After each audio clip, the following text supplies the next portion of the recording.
Okay, everybody, welcome to the show. Happy Friday. Let's get ready for the weekend. Let's get ready for 6 NFC home games. Look, I'm Adam Azer, and I know that I'm weird. I know I'm just kind of a different dude. But how weird am I for saying that I actually enjoyed the football game last night? I enjoyed it. The first half wasn't bad. What part did you enjoy? Well, let me tell you. Let me give you a little piece of advice.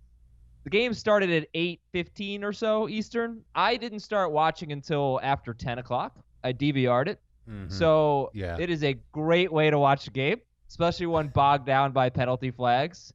And I finished the game like 15 minutes after it ended. So I think I might do that every week now. Very great. I typically do something similar where I'll start a game about 45 minutes to an hour after it starts. And then I just fast forward through everything except for, what matters, the plays. For whatever reason, yesterday wasn't that way for me. Started watching right at 8:15, didn't stop until the game was over. I don't know why I did it with this game, but I did. Yeah. Well, I don't know. I thought that they kept it close. They moved the ball pretty well in the first half. Both teams just couldn't really score, couldn't get in the end zone. And for me, Kirk Cousins was an agonizing decision. It was Kirk Cousins or Matt Ryan or Drew Brees in a 2 QB league, and I had to play it safe. And he played really well. He had 3 incompletions, but only 11 fantasy points, 285 passing yards. Okay, what are our big takeaways from Minnesota 19, Washington 9? Jamie, I'm going to ask you, is this the end of McLaurin? The movie's over? Well, we'll have to start it again. It's a great movie. You nervous about him going forward now? If Case Keenum's still the starter, then I think he's still a borderline number 2, number 3 receiver. Not next week against Buffalo, but he was open plenty. He was beating Xavier Rhodes all day, and it's just it's just a matter of who the quarterback is for Washington moving forward. Because if it's Dwayne Haskins, that's a no-go. He belongs on a roster for sure. Oh, you're not cutting him. Yeah, I know it's ugly because he's at Buffalo and he had a bad game against Minnesota on Thursday, and then he's got a bye after the Bills game, and we assume that there will be a quarterback change eventually. I wouldn't assume they that. Go to no. I think now that the season's lost and Keenum got a concussion, I don't know if it's going to happen this week. Well, they've already said they're going back to Keenum if he's ready to go off the concussion. I agree with that, but I bet by the end of the season it'll be Haskins because what the hell? They've got nothing else to lose. McLaurin. Well, they do have something to lose.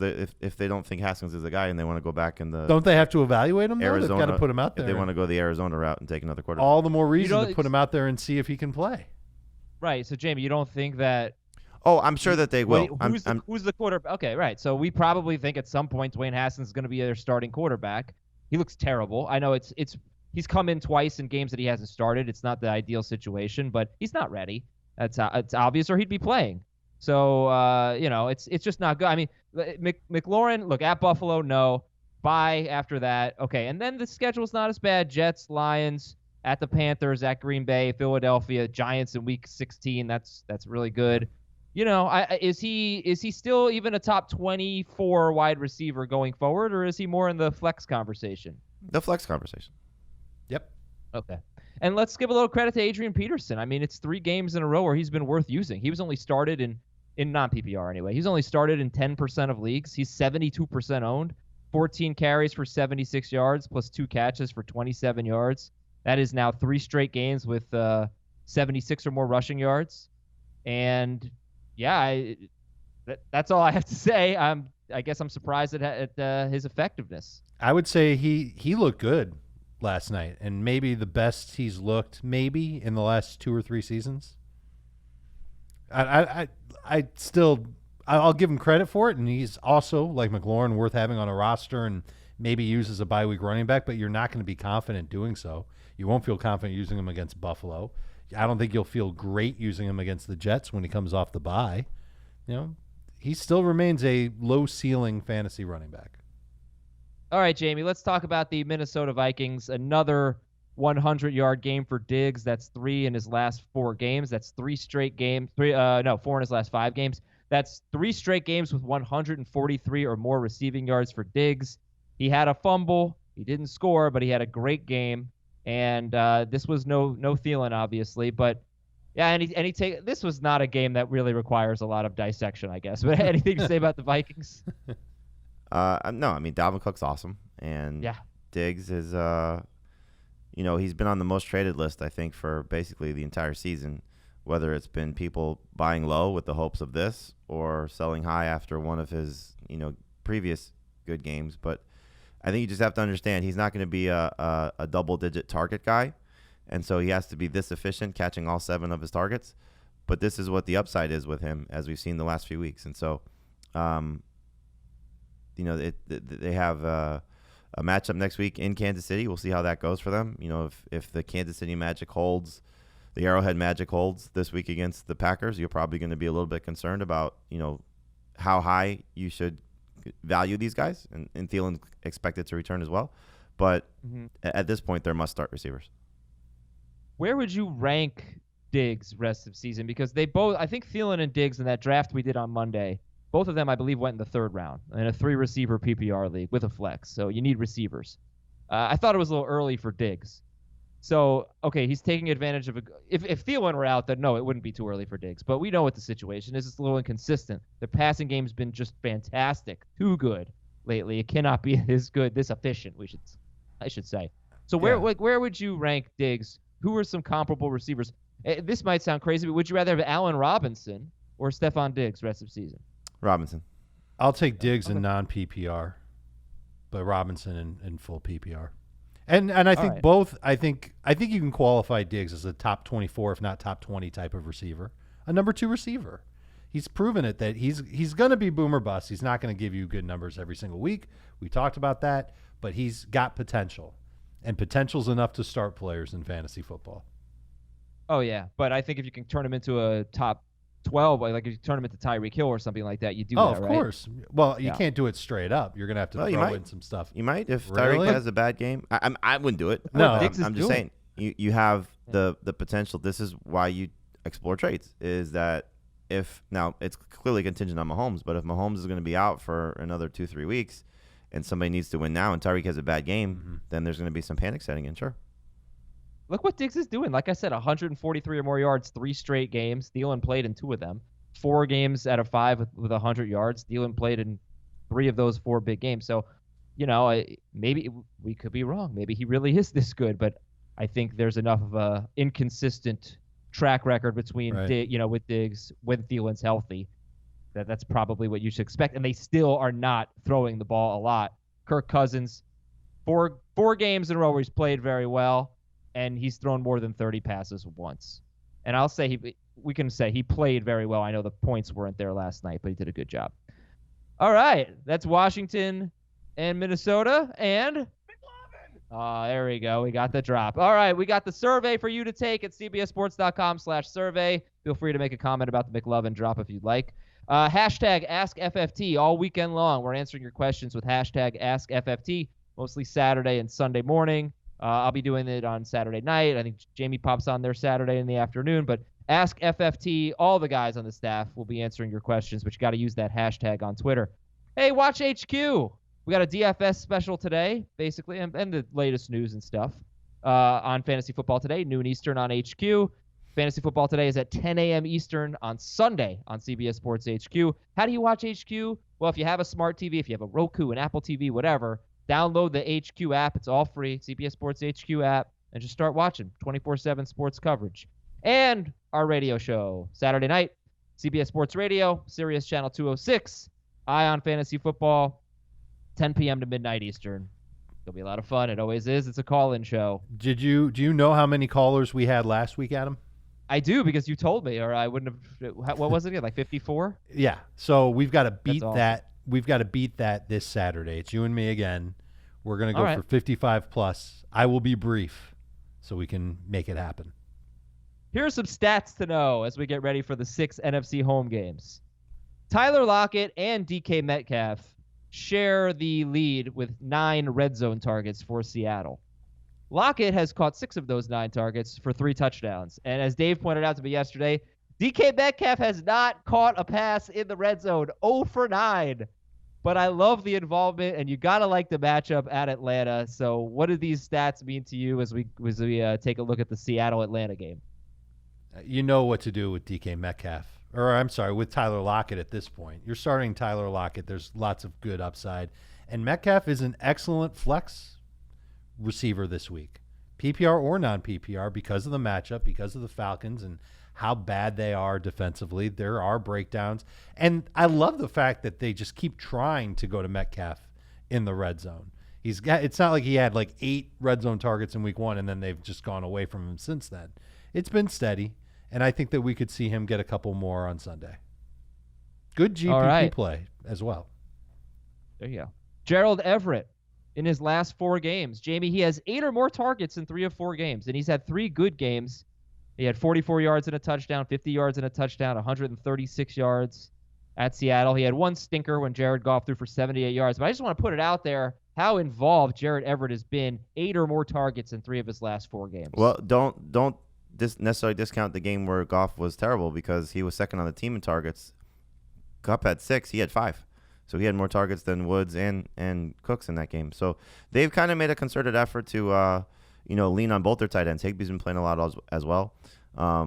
It's been a little frustrating because you haven't seen the high ceiling games yet for Cooks and for Woods and even for Kupp in the last stretch of games. But at a position of need, Everett's certainly been in the conversation to be a top 10 guy, and I'd play him over Zach Ertz this week. I think is a better matchup for him and a better situation just based on his performance and where Ertz is playing right now against Buffalo. And would you guys take Gerald Everett over Evan Ingram, who's been bad in 4 of 6 games? Not this week against Detroit, no. but it's getting close. Okay. By the way, the Bengals do allow the 5th fewest fantasy points to tight ends. They haven't really faced a lot of good ones or anything, but we'll keep an eye on that. Everett is certainly a start. Dave, running backs against the Bears without Akeem Hicks. Hicks has more or less missed 3 games. He's completely missed 2 games, and he got hurt early in one of them. A running back has scored 18 or more fantasy points in PPR in all 3 games that Hicks has missed or, mostly missed.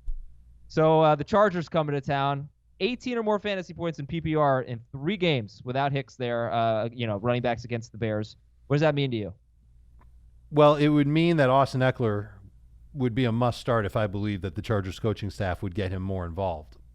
Since Melvin Gordon's come back, they have insisted on him being a big part of their offense. They are trying to get him going, despite the fact that he is playing behind an offensive line that can open holes, and he just doesn't seem to have the same type of cutting and vision to make it work. And maybe it's the offensive line just really negating his special traits. I would love, and I think that this would be a great week for Austin Eckler to work out of the backfield, especially with Travis Benjamin now on IR.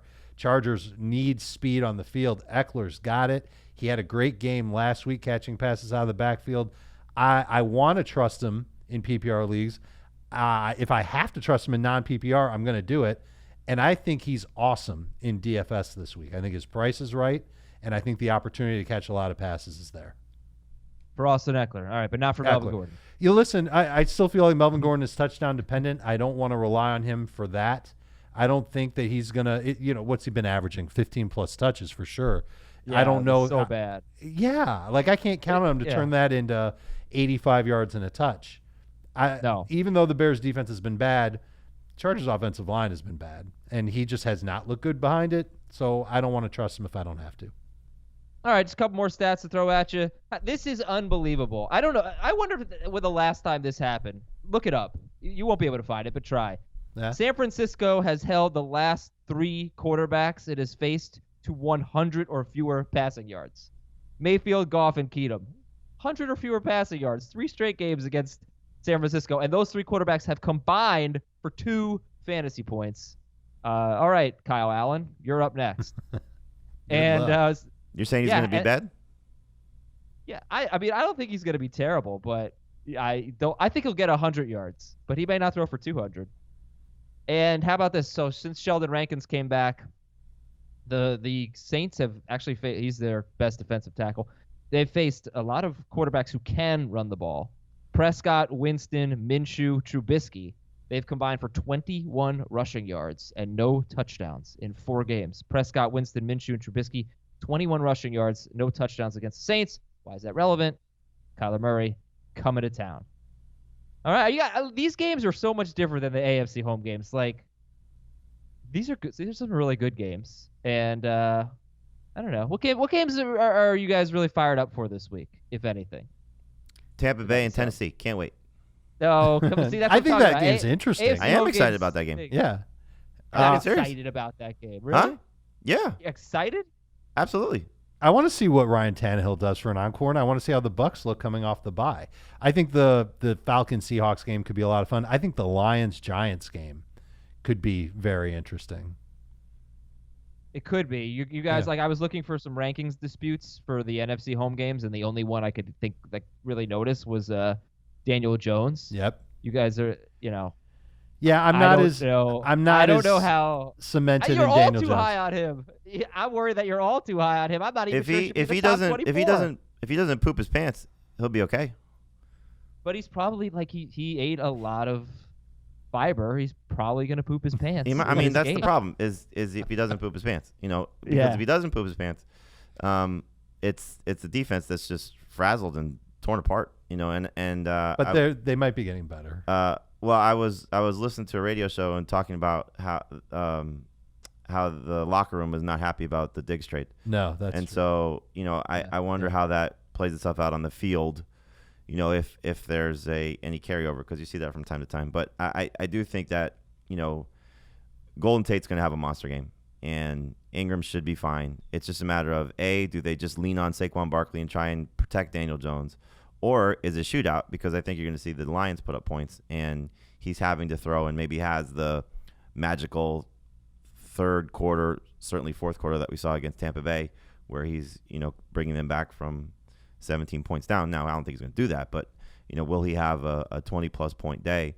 It's worth buying into if you're completely stuck at quarterback. And there's going to be a scenario where I'm sure one or two people are looking, not one, but probably one person in every league that doesn't have the Breeze-Bridgewater combo and was looking at Teddy Bridgewater as the replacement option this week is now stuck, because if Breeze plays, now you're turning to somebody who does, if Tannehill's gone, if Rudolph's gone, who's the next best fallback option? Is it Matt Moore?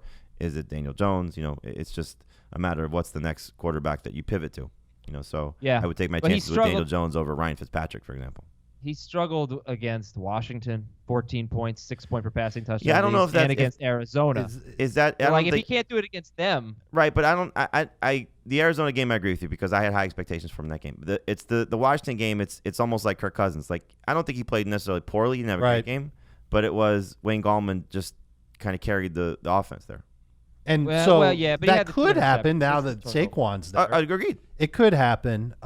When I initially ranked Daniel Jones, it was under the assumption that 4 or 5 Lions starters from last week were not going to, or from several weeks were not going to play. But it looks like Snacks Harrison's going to play. Looks like Mike Daniels has a chance to come back. Jared Davis is going to play. Darius Slay is the only one, and they traded Quandre Diggs. So the secondary could have some weaknesses, but the front seven should be all right. Not that they're a great rush the passer type of team, but they've done a good job of limiting Patrick Mahomes earlier this year and other players earlier this year. And I'm probably have Jones ranked too high. I want to see that final injury report. And if Slay plays, that really hurts Jones. All right. I feel like we have a lot of revenge games this week, including Golden Tate, including Adrian Peterson and Case Keenum last night, Minkah Fitzpatrick revenge game. I'll try to come up with a few more, but I feel like that's kind of a storyline this week. But a bigger storyline this week is ZipRecruiter, everybody, because hiring can be a challenge. As Codable co-founder Gretchen Huebner discovered, Gretchen needed to hire a game artist for her education tech company, and she knew it wouldn't be easy to find someone to grow with her team. And that's why she went to ZipRecruiter. ZipRecruiter doesn't depend on candidates finding you. It finds them for you. And its technology identifies people with the right experience and invites them to apply to your job so you get qualified candidates fast. Gretchen posted her job on ZipRecruiter and said she was impressed with how quickly she found qualified applicants. She also used ZipRecruiter's screening questions to filter her candidates so she could focus on the best ones. And that's how Gretchen found a new game artist in less than 2 weeks. With results like that, it's no wonder 4 out of 5 employers who post on ZipRecruiter get a quality candidate within the first day. That's it, within 1 day. 80% of people are getting good candidates. That's awesome. So see why ZipRecruiter is effective for businesses of all sizes. Try ZipRecruiter for free at our web address, ZipRecruiter.com/FFT. It's ZipRecruiter.com/FFT. One more time, ZipRecruiter.com/FFT. ZipRecruiter, the smartest way to hire. All right, news and notes. Devontae Adams saying he feels a lot better. What was the exact quote? 2 million times better. Feels 2 million times better. He must have felt terrible. Well, I guess we'll just Still have to wait hasn't and see. practiced yet, though. Could be a game time decision, but, Buy low. Buy low. Yeah. Diggs for Adams. I don't know if anybody would do it, but nobody's going to do that. Azer trade. Oh, Well, they can't do it now because Diggs already how played. did you pull off that trade Which one? in the podcast league? Oh, my Which one? God. I made 2. What were the trades? I didn't even see The first one, the Cortland Sutton one. Let me, it I was got a offered to me. story about that. It was offered to me. You gave up who for Cortland Sutton? Tariq Cohen. What? Wait, but it gets worse. I saw this trade, and then it takes me forever to check my email now. I got offered Cortland Sutton for my Ronald Jones, and I didn't see the trade offer. And I let JB swoop in and get Sutton for I didn't Tariq swoop Cohen. in. I It fell into your lap, it sounds I like. saw my email, and then I have just a surplus of receivers and not enough running backs, and I just flipped Sutton for Austin Eckler. You turned Tariq Cohen into Austin Eckler? Yeah, I mean, look, I didn't like giving up Cortland Sutton. Sutton for Eckler is an even trade. It's an even trade. No, I agree. Yeah. So That one's even. It was a situation where I had Juju, Tyler Lockett, and Godwin, and Emmanuel Sanders and Cortland Sutton. And so I was like, I can't play 5 of them, so I needed to trade one of them, and that was the offer that was accepted. Watch me turn this rock into gold. If I had turned Ronald Jones into Cortland Sutton, there may have been a mutiny in the league. I wish I had done that. Right. Instead, you I turned should- Ronald I Jones into checked Ronald your email. Jones. Yeah, he's going to turn him into the waiver wire pretty soon. Dallas acquired Michael Bennett from the Patriots for a 7th-round pick. Could become a 6th-round pick. Defensive end Michael Bennett. Delaney Walker missed practice, so we still have Jonnu Smith ranked against Tampa Bay. Adam Thielen expected to play next week. Tyrell Williams expected to play. Do you guys feel better about him now, Tyrell Williams?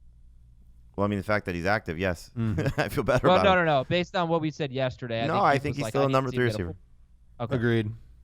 If Keenan Allen's out, would you start Mike Williams or Tyrell Williams? Mike Williams. Okay. I think I might go Tyrell. Mike Williams was a target hog with Keenan Allen on the field prior to last week. Sure. Just not doing much with it, but yes. Right. Well, he did in the 2 games. I mean, not What really. are the PPR points? It was 12 and 13 That's okay. for him. Yeah. No, Well, that's but the for thing, him, that's right? kind of what you expect. Get if a he's ton going of to be the targets, number you one should do against better. Chicago, right? He's been getting a lot of air yards, so lots of downfield opportunities. They're trying.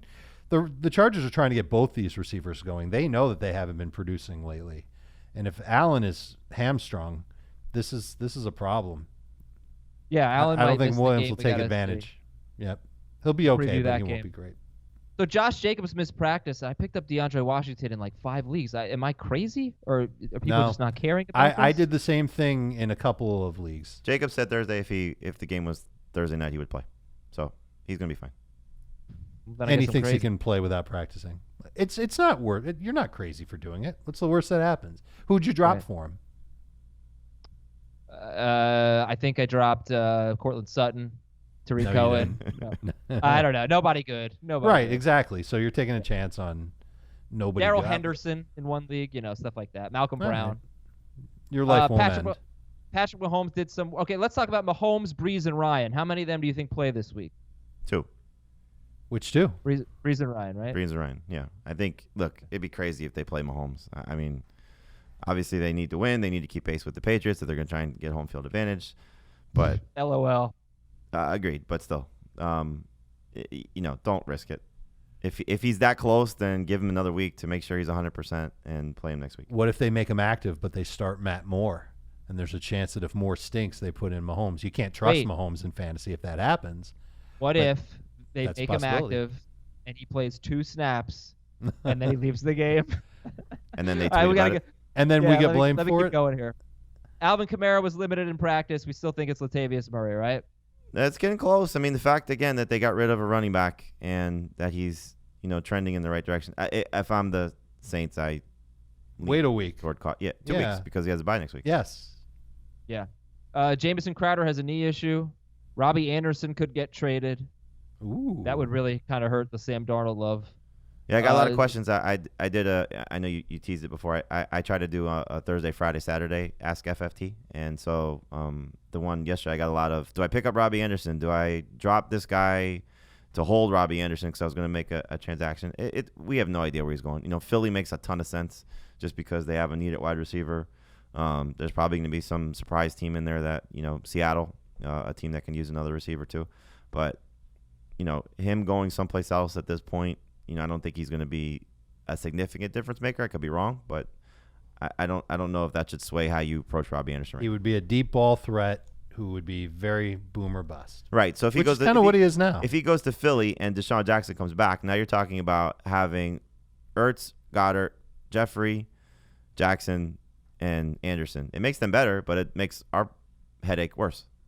Yeah, and if you're in a deeper league, Demaryius Thomas would stand to benefit from a Robbie Anderson trade. And he's already getting a lot of targets. Yep. Not doing much with them like Mike Williams, but he's a guy. He exists. Christian Kirk was limited in practice. O.J. Howard missed practice, so maybe moving Cameron Brate up at Tennessee. And D.D. Westbrook missed practice with a shoulder injury. Do we expect D.D. Westbrook to play? He's been in and out of practice for the past couple of weeks, and he's played. So for now, I would say he's in. Okay. Let's beat the waiver wire going into fantasy week 9. 9 times. Jimmy Garoppolo at Arizona. Maybe. I don't know that we're going to trust Mitchell Trubisky at Philadelphia, but he has a good matchup. Well, last time he had a good matchup against the NFC East, he beat them up. Redskins? Yep. Yeah, 3 touchdowns. He's actually, his last 2 games, he's had 24, 25 fantasy points. Other than 2 of his last 3. Mm-hmm. Well, he got hurt in 1, right? Yeah. Mm-hmm. So, he hasn't been, like last week he needed 50 passes or something, but. That was garbage time. Great game plan, Matt Nagy. Baker Mayfield, I don't know why I put him on here. Like, his matchups suck, but he's Baker Mayfield and he's 65% owned. If you're putting Trubisky on here, you can put Mayfield on here. Well, Trubisky's the matchup. Yeah, Mayfield's the talent, and Trubisky's the matchup. Garoppolo's the matchup. I think my favorite beat the waiver wire guy is probably, Marquise Brown, if you can get him. He's 76% owned. And Philip Dorsett, 52% owned. I'm still going to be sort of Me too. into that. Yep. I don't see how anything's changed or gotten worse for Dorsett. Gordon's gone. Exactly. The Jets are about to enter that stretch of great matchups. So, hopefully Robbie Anderson stays for Darnold, but Darnold could be good for you. We've talked about that so many times. I still think J.D. McKissick at 26% owned. I mean, Ty Johnson is almost universally owned. He should absolutely be picked up now. Yeah, right. What about non-PPR leagues? I don't know. Care. I care. I think that matters. I agree with you, but I think still, if Ty Johnson gets hurt, are they going to throw Trey Carson in there, Paul Perkins in there, sign somebody off the street? Or is it going to be McKissick getting 5 more carries and 3 more catches per game? It's absolutely worth picking up just to see. Is he somebody to cut? You could take a look and see if DK Metcalf is available. He's got the Bucks next week. He's 79% owned. Benny Snell is probably not a bad guy to stash. The Tennessee wide receivers are not bad to stash. See what happens there. I would start Corey Davis next week. Yeah, right. This week I would start him. And then DSTs, if you're looking to stash, we got the Jets at Miami, Seattle against the Bucks, the Texans at Jacksonville, the Cowboys at the Giants, and Detroit at Oakland. Not bad. Jets at Miami, Seattle against Tampa Bay, Houston at Jacksonville, Dallas at the Giants, Detroit. Yeah, I don't know. It's more about Jacksonville, but I guess Jacksonville. Minshew doesn't turn the ball over. Yeah, they're not that bad. All right, we can eliminate them. That's fine. Jets, Seahawks, Dallas, and Detroit. Not bad options. And the Seahawks, if it's Matt Schaub, you can. The Seahawks, if it's Matt Schaub, you can use them this week. Absolutely. And I will say this to Dave's point about the Lions getting healthy. Daniel Jones has been a turnover machine, and they gave up 8 sacks last week. So I don't mind the Lions this week if everybody's there. Yeah, that front seven's there. That makes their DST better. Let's do start, sit, or flex at best for some of the games that we'll be getting to later in the show. Devontae Freeman against Seattle. Start. Start if Matt Ryan plays closer to a flex if it's matchup. I think he has 2 games with more than 30 rushing yards this year. Devontae Freeman, but involved in the passing game. DK Metcalf at Atlanta. Flex. Freeman or Metcalf? Freeman. But don't say it like that. He's been terrible this year. I believe he's given you some pretty good fantasy production in 2 of his last 3. He went from 3 PPR points in week 1 to 26 PPR points prior to getting lifted off the ground by Aaron Donald and like a toy. Yeah. He was having a very bad game, though, against the Rams. Well, they all were. But as you pointed out, Jamie, Devontae Freeman had increased his fantasy points every week before the dud in week 7. It was newsflash. It was bound to happen that he was going to. You didn't think he was going to have like 33 points? No, I thought it would eventually get to 100 by the end of the season. Melvin Gordon and Austin Eckler at Chicago. Eckler's a start. Gordon's a flex at best. I would say Eckler is closer to a flex in non-PPR, is a start in PPR, and Gordon is a flex at best in both. It's just unfathomable to me. They had 18 total touches and 9 PPR points last week. And he scored. And a touchdown, right? And he scored. Tevin Coleman and Matt Breida against Carolina. Coleman is a start, closer to a flex in PPR, and Breida is a flex. I think he's a sit. Curtis Samuel and DJ Moore at San Francisco. I'll start Moore in PPR. He's probably a high-end flex in non-PPR. Samuel's a flex either format. Yeah, I would say flex at best for both. Okay. If Kyle Allen's not throwing for 100 yards, it's going to be a little bit difficult for his receivers to make plays. He'll throw for 100. He might even throw for 150. I live obviously a very different life than I used to live now that I have a child who's 15 months old and I don't ever do anything. Well, I think it's just not that different than years past. But let's just say hypothetically it's Friday night and I could just do anything I wanted. Well, we got the Knicks and the Nets tonight, and maybe I would take a little trip over to Brooklyn to see the Knicks lose to the Nets because I like to be tortured. But I would go to the SeatGeek app and I would type in Knicks or Nets, whatever, and the results would come up, and SeatGeek would help me out by searching multiple sites, bringing in tickets from all over the web, and giving me the best values, okay? That's how you go to the game. You don't want to go searching multiple sites. You don't want to do that work. You want SeatGeek to do it for you. SeatGeek really cares about the customer. They have great reviews in the App Store.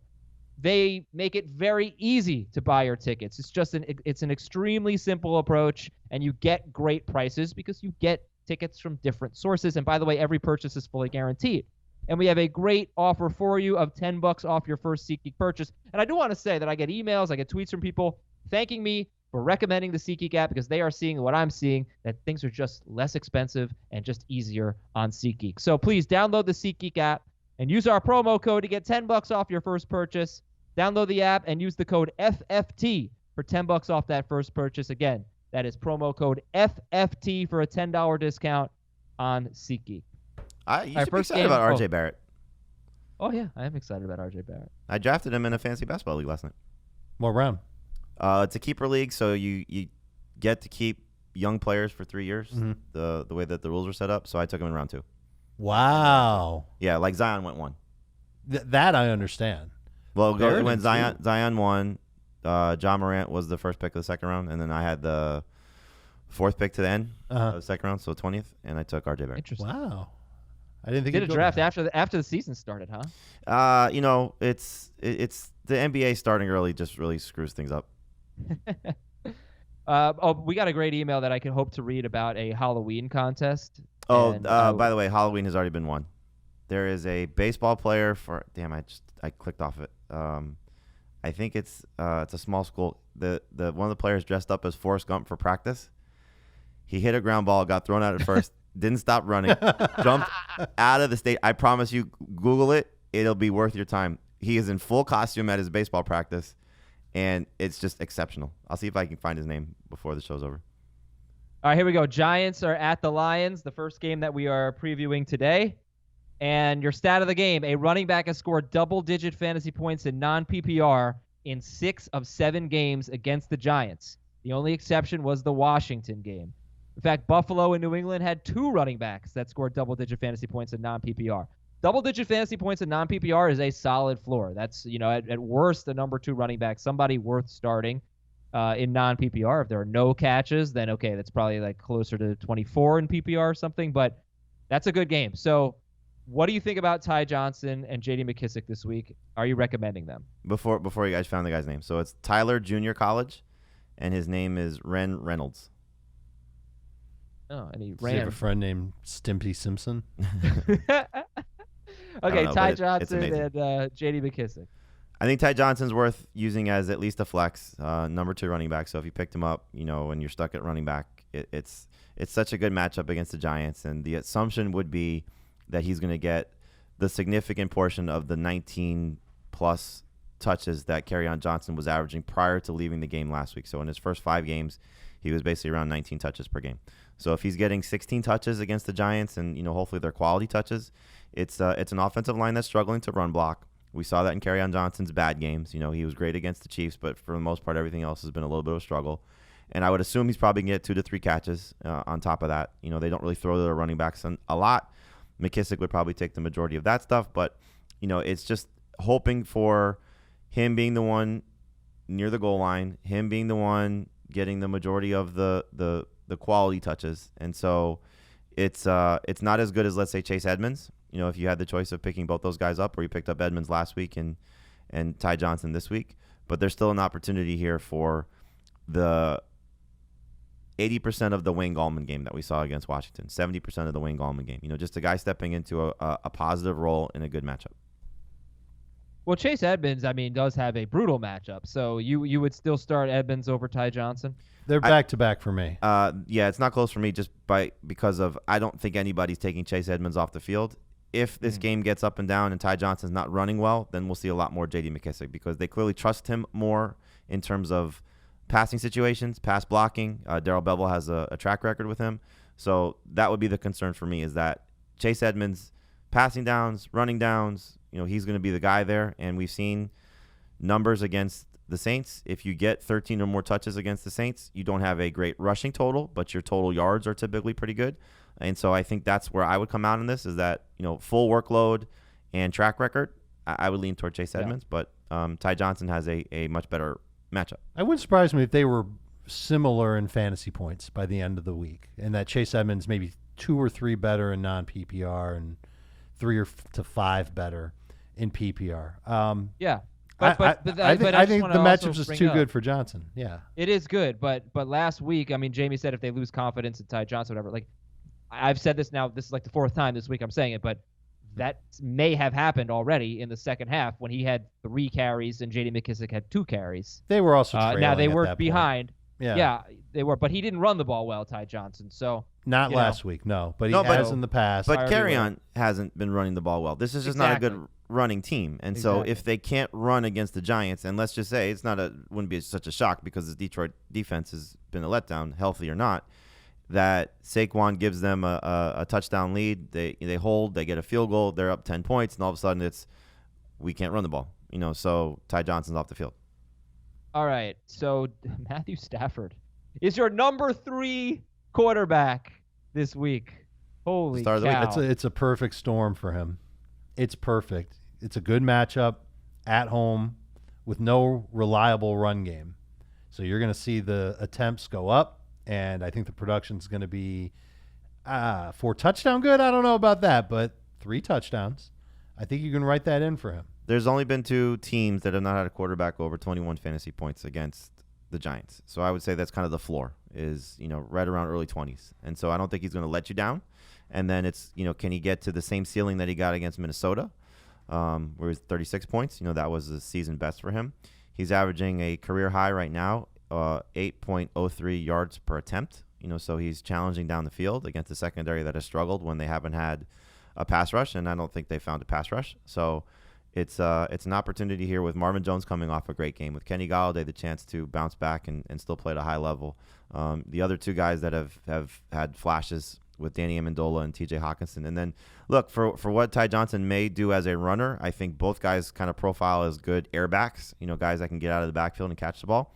McKissic being better than that than Johnson. So, there's just so many weapons at his disposal. I don't see the Giants slowing him down. So it's a great setup for Matthew Stafford. Okay. So the only quarterbacks you guys have ahead of Stafford are Wilson and Watson. And that's all three of you have Wilson, Watson, Stafford, 1, 2, 3 in some order. So, okay, Marvin Jones. Is Marvin Jones a better obviously, Kenny Golladay is must start, right? Must start. I think they both are. Okay, is Marvin Jones a better flex than a Detroit running back than Ty Johnson? Oh, yes. Okay. What else we got? Yeah, I'll take Jones and PPR over Ty. I guess I mean, I'd like to spend a little more time on the running backs, just comparing them to some players like Melvin Gordon or Ty Johnson. I'll take Ty. I'll take Ty Johnson, too. Melvin Gordon or J.D. McKissick? I'll take Melvin Gordon. Same. Okay. How about Phillip Lindsay or Ty Johnson? Lindsay. I take Ty. Dave No, I know. I'll take. I just wanted to say that. Oh, Dave does not talk Ty. Okay. No, I do not take Ty. I take Lindsay. How about T.J. Hawkinson? Start or sit? It's the same thing every week.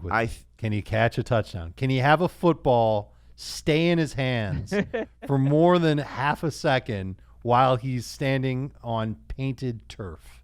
I think if you tell me right now, and we'll know this by the end of the day, that O.J. Howard's out. I'll take Brate. I'll take Brate for sure. And it's close for me. I have Hawkinson ahead of them now, but it's close for me with Jonnu Smith and Josh Hill because I don't see a significant difference in what the targets will be. I hope Hawkinson will get more. I expect him to get more. But you're talking about the tight end against the Cardinals and the tight end against the Bucs. And those have typically been situations that are winning situations. I'll take Hawkinson ahead of those guys, even if the starters in front of them are out. Just because I think the Lions, this is just more credo for Matthew Stafford. I think they're going to throw so much that Hawkinson is still going to get some value. He's going to get targets, and hopefully he will hang on to a touchdown pass. All right, you guys are all in on Golden Tate. Is he better than Marvin Jones? Another revenge game, and he's been getting good volume past couple of weeks. Mm-hmm. Is he better than Marvin Jones? I think that's close. He's better than Marvin Jones. I think it's close. He's gotten 20 targets in 2 games. And so that alone right there puts him in a great spot. Darius Slay is out. It's a great situation for him. He's got the motivation of, apparently there's a story that I read this morning. The Lions offered him a contract extension. He was a free agent last year, and he turned it down. Guess didn't like the offer. They traded him the next day. So went to Philadelphia. You know that was a disaster. And now he's in the situation where he feels happy. And so coming back to Detroit, it'd be a different situation if it was just in New York or New Jersey. I think he's going to light him up, so. It's another reason to like Daniel Jones. Well, I mean, we've seen Daniel Jones get good production from Golden Tate the last 2 weeks. Yeah. And Daniel Jones poop all over himself. Yeah, so that's the thing, right? Yeah, so like Daniel Jones is 17th for Jamie, but 11th for Dave. Do you anticipate moving Daniel Jones? Poop talk. Do you anticipate moving him yes. down? Well, listen, if Drew Brees and Matt Ryan play, do you really think I'm going to tell you to start Daniel Jones over those guys? No chance. Okay, but you got him ahead of Kyler Murray, Teddy Bridgewater, Ryan Tannehill. I will keep him. The only guy that I'm actually thinking about moving him behind from who you just said is Tannehill. I'm impressed by what I saw. Can the Titans keep it up? Can Tannehill keep it up? It's the only thing. Well, yeah. Can Daniel Jones, have better than one half of football against Tampa Bay? I was about to say something so inappropriate. Thankfully, I stopped myself. Does it have to do with pooping? No, that's even what we've worse. been talking about with Daniel Jones even worse. today.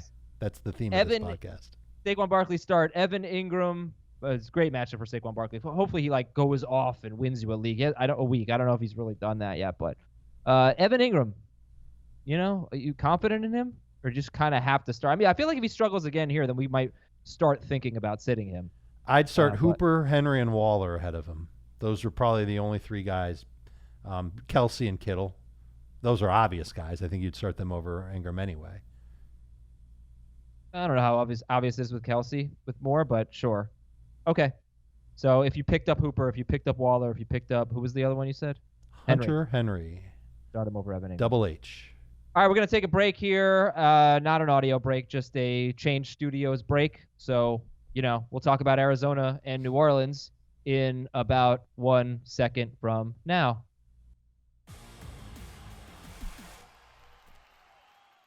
stat of the game as Arizona goes to New Orleans. A running back has scored double-digit fantasy points. This is a lot like the Giants stat in non-PPR in 5 straight games against Arizona, but all of those running backs had 18 or more carries. 4 running backs have scored 16 or more PPR fantasy points against Arizona in their last 5 games. So this is a pretty good-looking matchup for Latavius Murray, and he is a no doubt about it start, right? Yeah, assuming that there's if no he's the Alvin starter. Kamara.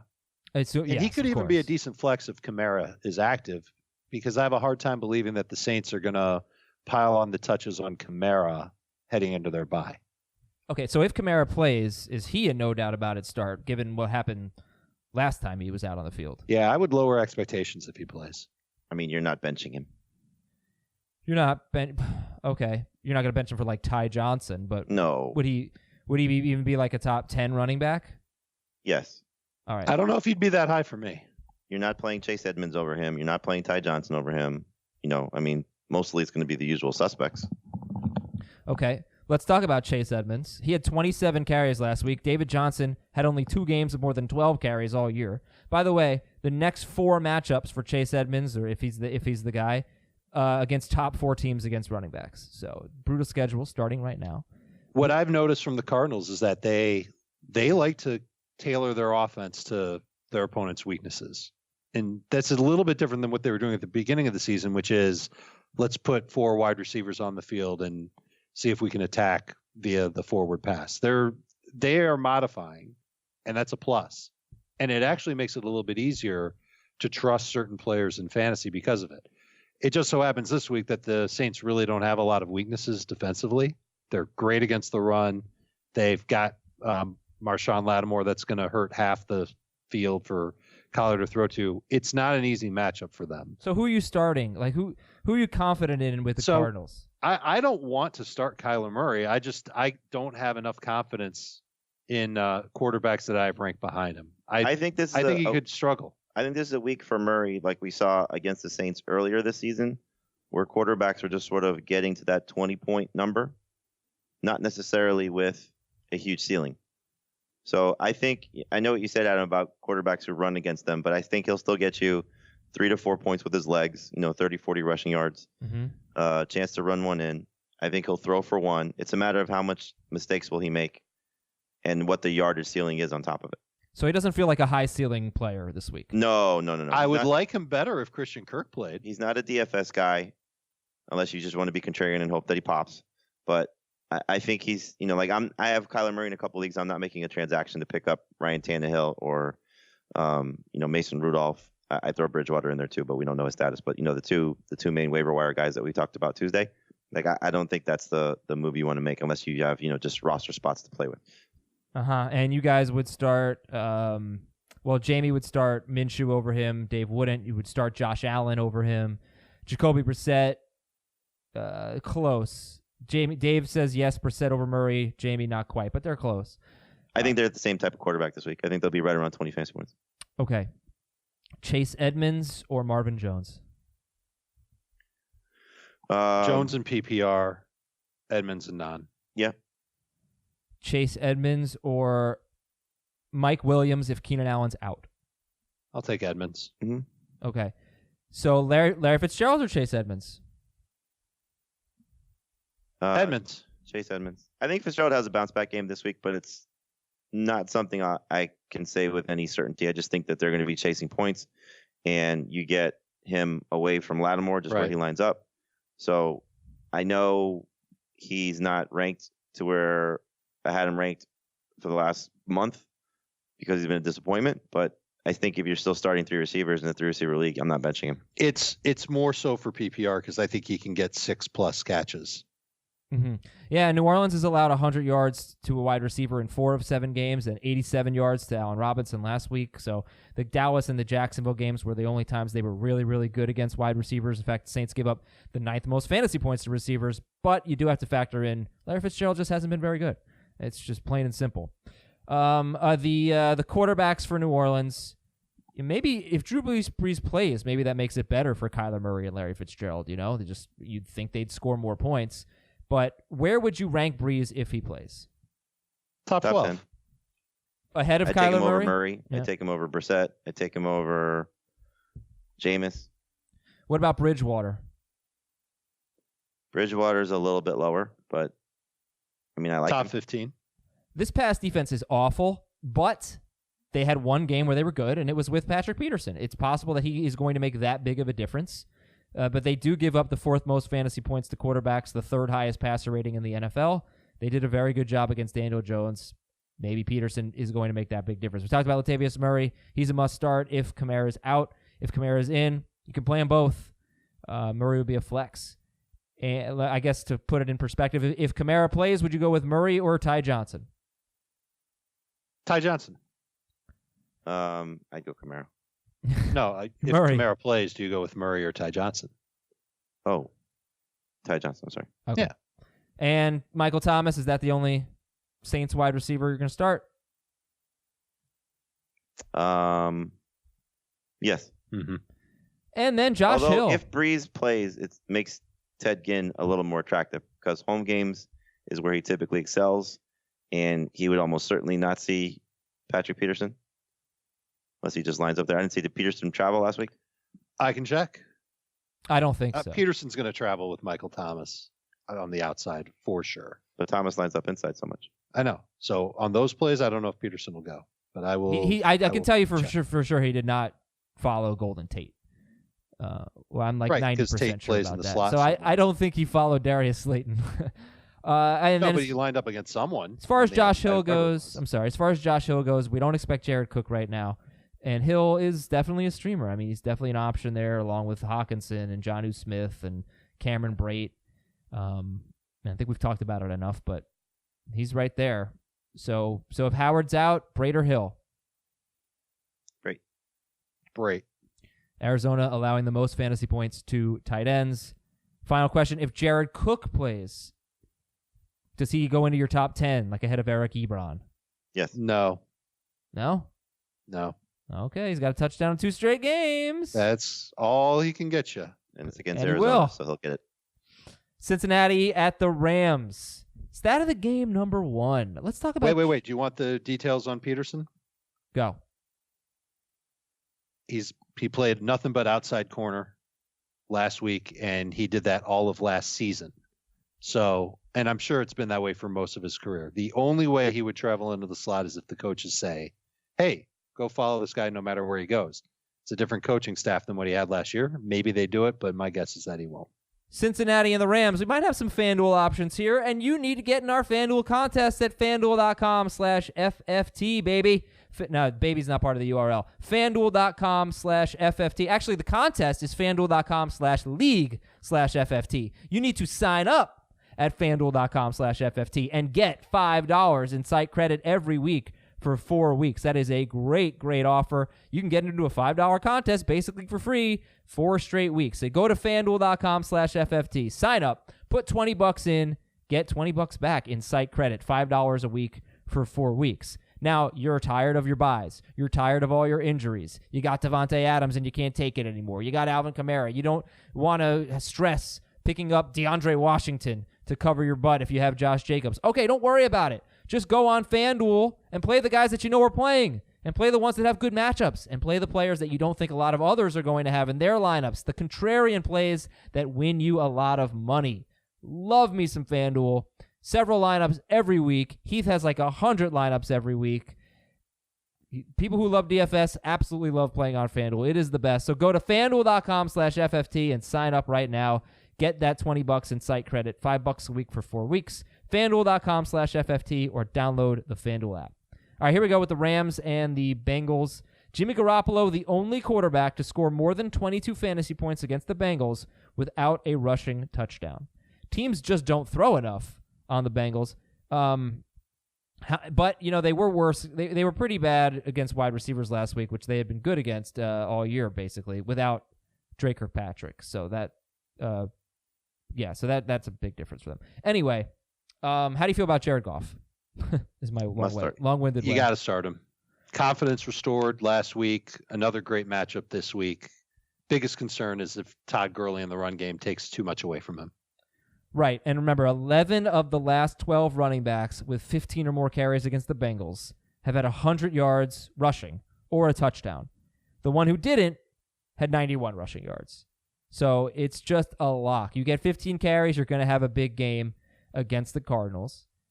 But Todd Gurley might be bad enough this year to get like 60 yards on 15 carries against the Bengals. I think I said the Cardinals. I meant the Bengals. Sorry. Is Todd Gurley or Latavius Murray if Kamara's out? Gurley. If Kamara is out, it's Latavius by a lot. By a lot. All right. I don't think it's by a lot, and I don't think it's Latavius. I think I'd rather just go with Gurley in the matchup against Cincinnati. Yeah, I love Latavius Murray if Alvin Kamara's not there. I like Gurley, but I think Latavius showed you last week the ceiling, and Gurley has yet to get to that ceiling. Yeah, well, he's not going to get 27 carries like Latavius. Right. Yeah. Like, I think Darrell Henderson's a great sleeper this week if you're stuck. Jared Goff, by the way, is 4th for Dave and Jamie, 7th for Heath. So they do have a lot of faith in him after 28 fantasy points with a rushing touchdown against Atlanta.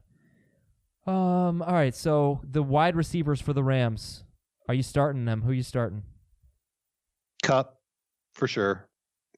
Denard got hurt last week for Cincinnati. There's a chance he doesn't play. That makes the matchup even easier for Kupp. Yeah, William Jackson's going to play, though. He's back. Yeah, but he's on the outside. I feel like Cooks is due, and they tried to get Cooks a touchdown last week. It was on a screen pass. It got tipped. I think they're going to try and get Cooks involved. So hunch play is that he's got some appeal, but is still a low-end number 2 receiver. Yeah, I'm still starting all 3. If I've been starting them this long, I'm still sticking with them. Well, I apologize for your 2-5 record. It's just kidding. But Marvin Jones or Cooks Woods? Jones. I think I feel better about Jones. Corey Davis or them? I like Davis. So I like Davis too, but I think there's more upside with the other guys. All right, and I'm not including Kupp here because he's going to be ahead of the pack. And then Gerald Everett is a top 10 tight end. You can start Gerald Everett, even though Cincinnati's been all right against tight ends. You can start the Rams DST. They are top 6. We go over to the Bengals. Sit Andy Dalton, even though he's actually, he's like all but 2 games, he's had kind of good fantasy production. Yeah, but you said it yourself about Patrick Peterson and the impact of the Cardinals defense. Look what one game with Jalen Ramsey did for the Rams defense. Yeah, really want to see that going forward. They just lost so much in the secondary, but Ramsey obviously helped a lot. And they're going to go after Mixon. the other side. Starter sit Joe Mixon. Sit Mixon, right? Sit. I don't know if there's a good argument for any Bengals player. Tyler Boyd and Auden Tate. I mean, what do you think? I looked at Boyd's game from last week, and he had 3 drops, first of all. He fumbled the ball away when he was pressing to try and make a play after the catch. And Jacksonville was physical with him. And he also, when he lined up on the outside, he was getting pushed around. And he will see Jalen Ramsey when he lines up on the outside. I would try and get away from all Bengals. Would you start every Rams receiver over Tyler Boyd? Yep. And Stills and Davis. All right. Chargers are at the Bears. Well, I gave you this earlier. Actually, no, I didn't give you this. This is about the Bears running backs. A running back has scored 16 or more fantasy points in non-PPR against the Chargers in 3 straight games. All 3 of those running backs, Lindsey, Connor, and Henry, big games. They all had 15 or more carries. And Connor actually didn't run the ball well, but he had a big game receiving. And if you look at the Chargers game log, the bad running backs have not really run the ball well. So how much faith do you have in David Montgomery against the Chargers? I think this is a squeaky wheel game for David Montgomery. There's a couple of things at play. 1, the Chargers think against the run, so that should help. 2, Matt Nagy sort of calling himself out or defending himself in any event on Monday when asked about why they only had 7 rush attempts against the Saints. And he said, I know we need to run the ball. I'm not an idiot. And then you see what Heath brought this up, what Montgomery's numbers have been in wins versus losses. I think they're going to win this game. It's also a matter of feeding David Montgomery. We've seen, I think I referenced this the other day. There was a story in NBC Chicago Sports that said his numbers on consecutive carries, his yards per carry is 4.7 comparatively to his season average of 3.3. So I think this is a game where they feed him and he gets going. I don't know if he's going to have 100 and a touchdown, but I do think this is going to be his best game of the year. And I don't feel the same way. I think his lack of elusiveness is a problem. I think the Bears are going to run the ball more. I don't think it's going to necessarily be all going to David Montgomery. I think Tariq Cohen could get involved. I think Mike Davis could get involved. I think Cordero Patterson could get involved. And they're just going to see what works against the Chargers. And it's not like the Chargers' run defense is any good. They're bad. But when you've got a running back like Montgomery who's not breaking away very often, he's an easier target to tackle. So I think they can handle Montgomery, and if the Bears just go and give him 21 carries, the rushing average won't change. I think he needs the touchdown in order to come through for fantasy. That goes without saying, I think, because he doesn't have a lot of 100-yard potential. Okay, so how about ranking the running backs in this game? It's going to be Eckler, Gordon, Montgomery for me. What's the format? Well, do both, because that's important in this particular game. Yeah, that's mine for either format. Yeah, in non-PPR, I'll go Montgomery, Eckler, Gordon. In PPR, it's Eckler, Montgomery, Gordon. Excuse me, we have a fourth. I think, again, this is going to be, trust me, this is going to be the David Montgomery game that you want to have a piece of. But this is we also have a running back who caught like 8 passes last week that you haven't ranked, Tariq Cohen. Oh, yeah, 9 passes, as a matter of fact. 9, yeah. Yeah, but like 5 of them were on the last drive. Maybe they start using them on drives before the last drive. Maybe this is the guy that Nagy needs to not be an idiot about. He's last, though, of those 4 running backs? Oh, distant. I would take Cohen ahead of Montgomery in PPR. Distant last. Wow, Dave. In any format. Not a big Montgomery fan. I think Montgomery is the problem. Yeah, this is the game that David Montgomery goes off. Mark my words. Okay, I hope he's good. Like, I hope he's a good player. The jury's out on that, but dude, I've got him on half my teams. I'd love for him to be a good player. Yeah. He looked like such a good buy low. Also, hasn't quite happened yet. Mr. All right, Window. So Philip Rivers. Let's go to the Chargers. Philip Rivers, 16th for you guys. Obviously, you sink him if Keenan Allen doesn't play. Yeah, of course. I started the week liking Rivers, figuring that they're just going to come out firing and he's going to have to throw a lot and lean on Eckler. And I soured. It's the offensive line continuing to deteriorate. It's the Bears pass rush. The Saints did a great job containing Khalil Mack. I don't think the Chargers can replicate that. So Rivers is going to be under siege all game long. Yeah, I know you guys like Eckler more than Gordon, even in non-PPR, right? I do. Yeah. Oh, yeah, for sure. Okay. Would you take Melvin Gordon or Sony Michel? Sony Michel. Sony. Would you take Melvin Gordon or Tevin Coleman? Tevin. I would take Tevin Coleman. Melvin Gordon or LaShawn McCoy?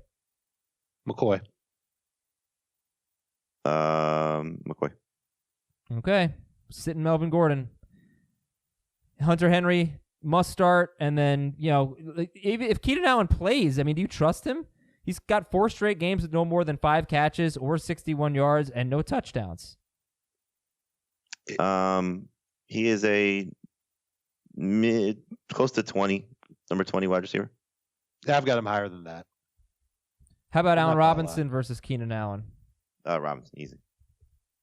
Okay.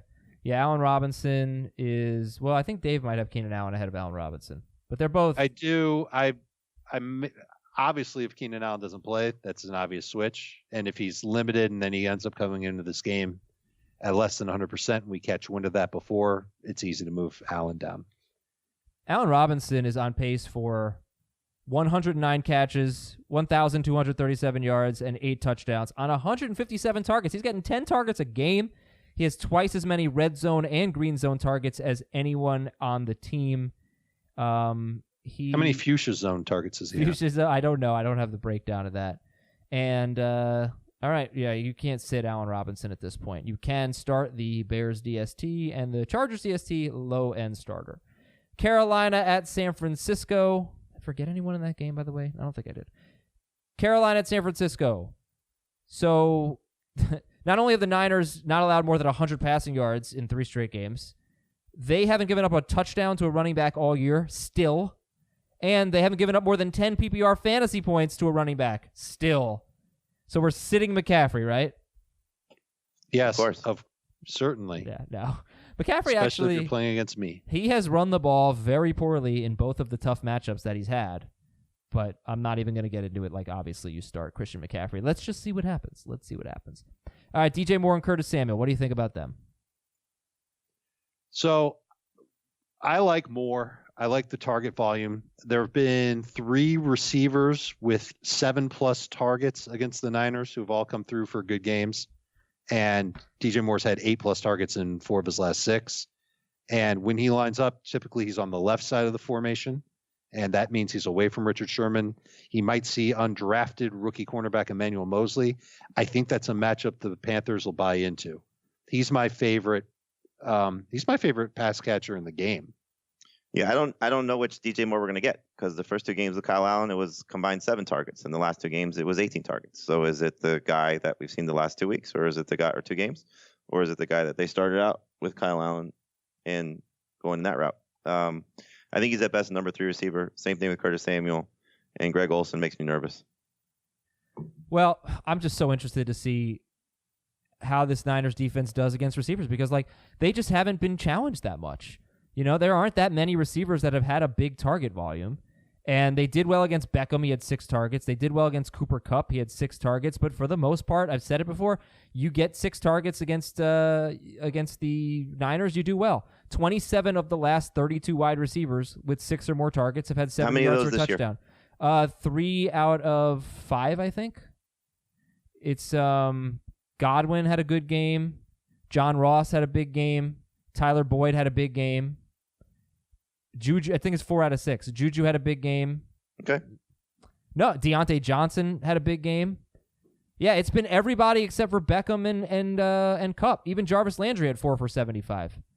So, it's just kind of annoying what's to evaluate, because ordinarily I'd like wide receivers against San Francisco. Greg Olsen or a streamer like Josh Hill, Cameron Brate, etc. Brate if there's no OJ Howard. And I think that's probably it for me. I'm buying into Brate if there's no OJ Howard. Good track record when he's getting a lot of targets. Okay, and so Dave would still have Olsen ahead of those guys, but ahead of Josh Hill and Jonnu Smith, but I don't think Jamie would. I think Jamie has Olsen behind them, right? I couldn't hear you. I'm sorry. You have Olsen behind Jonnu Smith and Josh Hill. Yeah, I don't like Olsen this week. Okay. Sit Garoppolo. Talk to me about Coleman and Breida. Same deal as last week and the week before. Coleman gets the better opportunities. He plays more in the red zone. He's got chances to score.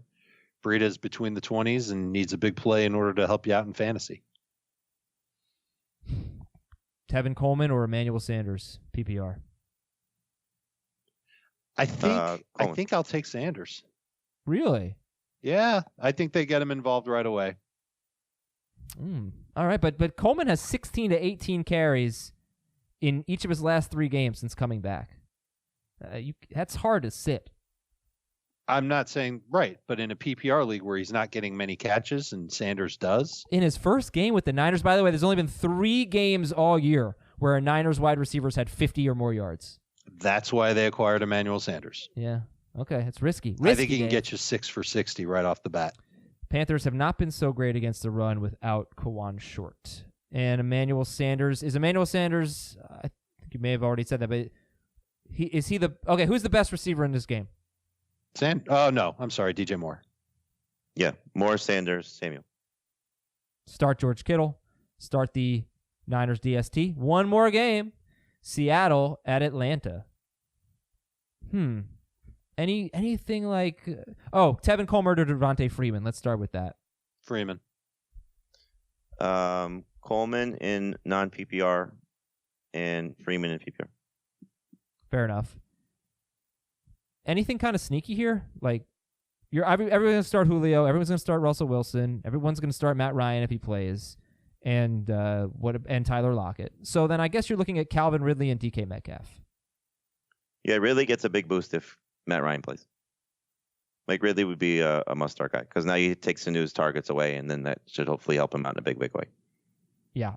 Sanu is averaging 6 targets per game. 6 of 7 wide receivers that have had 7 or more targets against Seattle have had 13 or more PPR fantasy points. So that's good. But listen to this. No wide receiver with fewer than 7 targets has had more than 55 yards or a touchdown against Seattle. And Calvin Ridley has had fewer than 7 targets in 4 of his last 5 games. So that's bad. But no Sanu now. No Sanu, but does that help Hooper? Does it give more opportunities to Justin Hardy? Like, is it a guarantee that Calvin Ridley is going to get more? I don't know. In a game that should be high scoring, I'm not sitting Calvin Ridley without Sanu. Oh, listen, I think he would be a top 24 receiver with Matt Ryan. You know what you're getting with him. You're hoping that he cashes in on a big play or two. So how do you Kind feel? of like DK Metcalf. So what would you start Ridley if it's Schaub? No, because I'm worried about number 3 Schaub. receiver.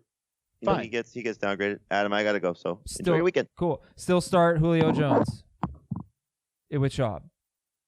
I think Julio is still a must start with Schaub, but I would be nervous about Ridley with Schaub because I don't know if Schaub can drive the ball downfield. I'd be kind of nervous about Devontae Freeman with Schaub, to be honest with you. Sure, I get that. But DK I also think he can catch a ton of passes from Schaub. Schaub did not look bad last week when he came in. Very small sample size. We'll see if it translates, but he was on target. He was pretty good. Where are you going to rank DK Metcalf? Flex. He is a flex. He is a top 36 receiver. Emmanuel Sanders or DK Metcalf? I'll take Sanders.